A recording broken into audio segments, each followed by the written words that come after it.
I'm Amanda Geisel. Welcome to the WB Mason Coaches Report. I'm here with head coach Krista Kilburn-Steveskey of Hofstra Women's Basketball. Thanks for joining us today, Coach. Thanks, Amanda. The Pride is coming off 2 wins to open the season. They opened their home schedule Friday night with a 62-42 win over Marist before heading on the road last night to Stony Brook and picking up a 67-64 win there. Coach, with such a young team coming into the season, how does it feel to have 2 wins under your belt right away? I'm certainly very proud of this group to have 2 wins, knowing some of the challenges that we had from the start of the season and just blending the old with the new. So I can't speak enough, to say, kudos to our start and continue to be patient because good things will come as we continue to grow. But I'm very proud of them.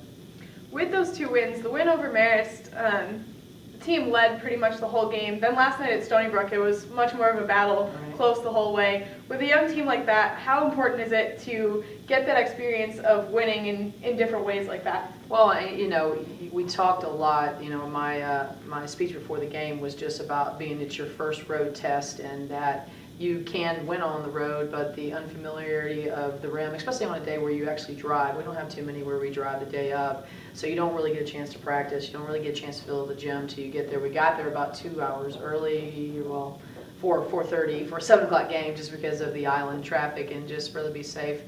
But that's everywhere, right? You're going to go down to Annapolis now. But just talking to them about it and then them experiencing the reality. I mean, the ball was it was in the cylinder and popping out the start of the game, and from your veterans, but then for them to grind it out, for them to not can show strong frustrations of just even how the game was being called on the court. That's the maturity. That's the growth I think I'm extremely proud of. We did send women's basketball back a few years in that first half. We scored 22 points in the first quarter against the Marist game, and we were struggling to put some points on the board last night. But you got to win those games. They're not always pretty, and we found a way to win, and I'm just most delighted about them being able to grind it out and find a way to win. As you mentioned, struggled a little bit with shooting in the first half last night, but then in the second half really turned it around and shot actually very well in the second half. What was kind of your message to the team at halftime? What do you think helped them turn it around in that second half? Yeah, I mean, my message was, obviously that the ball's not going to have a lid, the rim's not going to have a lid on it all night long, that you've got to find some more energy, though, on the floor to, be motivated by and not letting, that kind of bust your bubble. Pick it up on the defensive end because I thought Sydney Epps did a great job on their leading scorer from the night, 2 nights before, Corey, number 5, that was a very good task for Sid. She really only had like 6 points going into the fourth quarter and didn't really get that 5. She didn't score 11 points or so, and most of those came in the last minute of the game. So, I know Sid was just really motivated for that role and just trying to, and she did that for us really well. But just for them just to keep playing, keep your defense, don't let the offense affect your defense on that end, and and they got the stops when we needed it. Didn't get enough soon enough, but we got them when we needed to get them, and and then folks pulled us in the third quarter. I thought Aliana Leon hit some valuable buckets, so we ended up that third quarter being up 1, and able to maintain some momentum. You've talked a lot leading into the season about this freshman class and how they're going to play roles right away. They've all seen playing time already. What have you liked from them so far? Yeah, it's different nights and different things right now as they're getting their feet wet, and us to, as a staff feeling comfortable on certain nights of what we need to see happen. But your 2 kind of constants right now on the defensive end has been Sandra Carson and Marion Callan. Just defensively, Anna and P and Lex, bring so much. I mean, the whole group just brings so much to the table.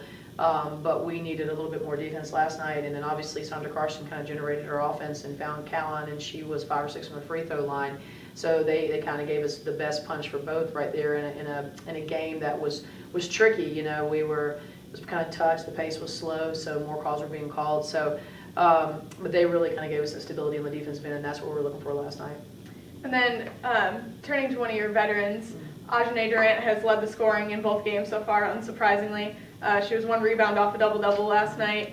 What does she need to do to keep producing at that level going forward? I mean, I think she's just seeing how she's going to have something to face differently night after night defensively, and the best player is going to get the nod, and they're going to have all types of different strategies. And as her teammates around her continue to provide consistency, it's going to open the doors up for her. So, playing through, and she's certainly in a different mode than she was this time last year.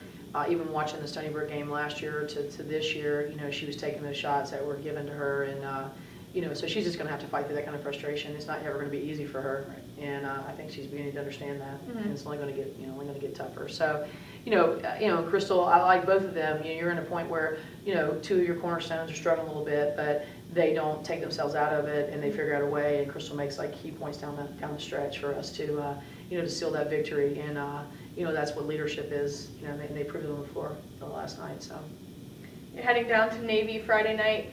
What are you expecting to see from that team?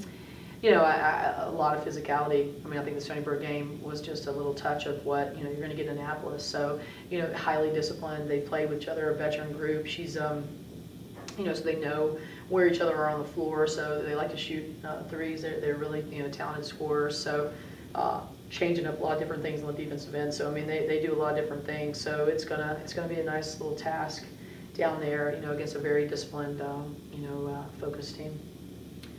Hofstra women's basketball plays Navy Friday night at 7 p.m. Thanks for joining us today, Coach. Thank you.